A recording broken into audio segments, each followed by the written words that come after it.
ሰላም የቻናሌ ቤተሰቦች እንዴት ናችሁ? ደህና ናችሁልኝ? እንግዲህ አዲስ እንደመሆነ መጠን ላይክ፣ ሼር፣ ሰብስክራይብ እያደረጋችሁን ሂዱ። የቡና ዋጋ መጨመርን በተመለከተ ላቀርብላችሁ አንድ ሀሳብ መጥቻለሁ። የቡና መጨመር ምን እንደሆነ ምን ሲሆን እንኳን አላወቅነውም እና በከፍተኛ ደረጃ እየጨመረ ነው ያለው። ስለዚህ ቡና ደግሞ በሀገራችን የሚመረት ምርት ነው።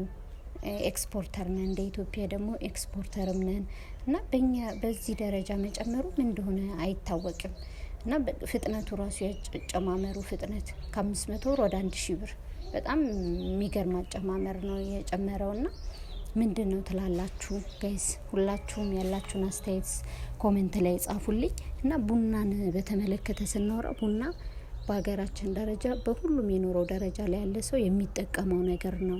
ሁላችንም የኑሮ ደረጃ ላይ ያለን ሀብታሙም፣ ደሃው፣ መካከለኛ የኑሮ ደረጃ ላይ ያለው ሁሉም ሰው የሚጠቀመው ነገር ነው እና እኛ ልጆች እያለን እንደው ቤተሰቦቻችን ቡና ጠጡ ብለው ጎረቤት ጥሩ ተብለን ሁሉ እንላካለን። ብዙ ሶሻል ላይፍን ማህበራዊ ህይወቱን የሚያሳምረው የቡና ሴሬሞኒ ነው። አመት ባላችን ድምቅ የሚለው አመት ባላችን ስናሳልፍ፣ ባህላትን ስናሳልፍ፣ ልዩ ልዩ ኢቨንቶችን ስናከብር በቡና ሴሬሞኒ ነው ድምቅ የምናደርገውና በሀገራችን ምርት ይሄን ያህል እየጨመረ ሁሉንም የኑሮ ደረጃ እንዳያማክል የሚያደርግበት ምክንያት አይታየኝም እና በጣም ነው የሚያሳዝነው።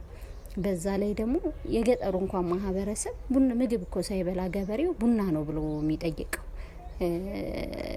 ቤት ውስጥ ያለው አባወራ ማወራ ቡና ብሎ ነው የሚጠይቀው ገበሬው እንኳን። እና ቡናን በተመለከተ በዚህ ደረጃ መጨመር እጅግ አድርጎ አሳሳቢ ነገር ነው። የደሃውንም ሀብታሙንም ሁሉንም የሚያማክል ነው የቡና ማለት እና ተመልካቾቼ እናንተም ውስጥ የተሰማችሁን ሀሳብ ወይም ደግሞ ይሄ ነው ምክንያቱ የምትሉኝንም ምንጮቹን የምታውቁትም ያላችሁን ኢንፎርሜሽን ጋዘር አድርጉኝ፣ ኮሜንት ላይ ጻፉልን። ላይክ፣ ሼር፣ ሰብስክራይብ በማድረግ አበረታቱኝ። እና የቡና መጨመር እጅግ አሳሳቢ ነው ላቸዋለሁ። በዚህም ከቀጠለ ቡናም የማይጠጣ ማህበረሰብ ሊኖር ይችላል ብዬ አስባለሁ እና የሆነ መደረስ ያለበት መፍትሄ አለ ብዬ አስባለሁ።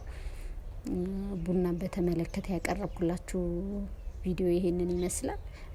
በቀጣይ ቪዲዮ በሰፊው እስከምንገናኝ ድረስ ሰላም ሁኑልኝ። ላይክ፣ ሼር፣ ሰብስክራይብ አድርጉኝ። መልካም ጊዜ። ደህና ሁኑ። ባባይ